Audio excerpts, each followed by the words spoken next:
What's the cutest thing your parents have done for each other? When I was 11, I noticed something weird about our kitchen calendar. Every few weeks, my dad would circle a random date in red marker. Sometimes it was a Tuesday, sometimes a Saturday. Made no sense to me. I asked him about it once while he was making coffee. He just winked and said, "Secret mission," then walked away humming. Classic dad move. The first time I figured it out was on a rainy Thursday night in October. I was walking to the kitchen for water when I heard my mom laughing really loud from the living room, like a crying loud laugh.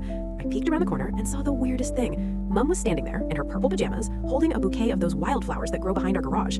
Dad was on his knees on the carpet with a tray of cupcakes that looked like he made them himself. They were lopsided and had way too much frosting. He was singing happy birthday, but it wasn't anyone's birthday. That's when I noticed the red circle on today's date. Mom kept laughing and saying, "Kevin, you're so ridiculous," but she was smiling huge. They sat on the couch eating those messy cupcakes, and Dad kept making jokes that weren't even funny, but Mom laughed anyway. That was my first red circle night. After that, I started paying attention. On red circle days, Dad always came home early from work. He'd stop at the grocery store and buy random stuff.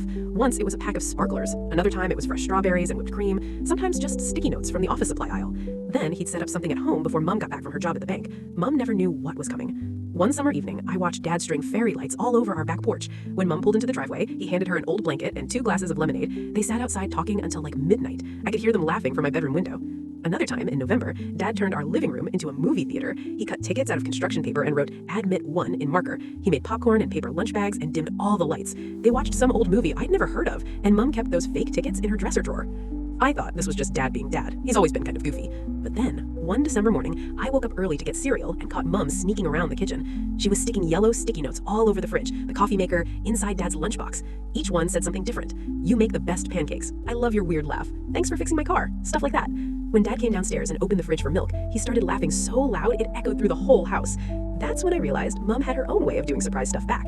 I started noticing more things, like how Mom would buy Dad's favorite cookies and hide them in his work bag, or how she'd record his favorite TV shows when he forgot. Small stuff that made him smile. The red circles kept happening every few weeks for years. Sometimes it was a picnic in our backyard with peanut butter sandwiches. Other times, Dad would teach himself to cook Mom's favorite meal from when she was a kid. He'd light candles and everything, even though our dining room table was just from Walmart. One time, Dad bought a karaoke machine at a garage sale and surprised Mom with it. They sang old songs really badly, and I could hear them upstairs doing duets to stuff from the 80s. Mom's voice is terrible, but Dad acted like she was amazing. When I got to high school, my friends would come over and think my parents were weird for still doing date nights at home, but I started to realize most of their parents barely talked to each other. Mine were still planning surprises after being married for like 20 years. The funniest one was when Dad decided to surprise Mom with a spa day at home. He bought those cucumber face masks and lit a bunch of candles in the bathroom. When Mom got home, he handed her a robe and said he was her personal spa attendant for the evening. I heard them laughing from the bathroom for an hour. Mom got him back the next week by hiding love notes in all his coat pockets. Dad kept finding them for months and would show them to me like he'd discovered treasure. Now I'm in college, and when I come home, the red circles are still on the calendar.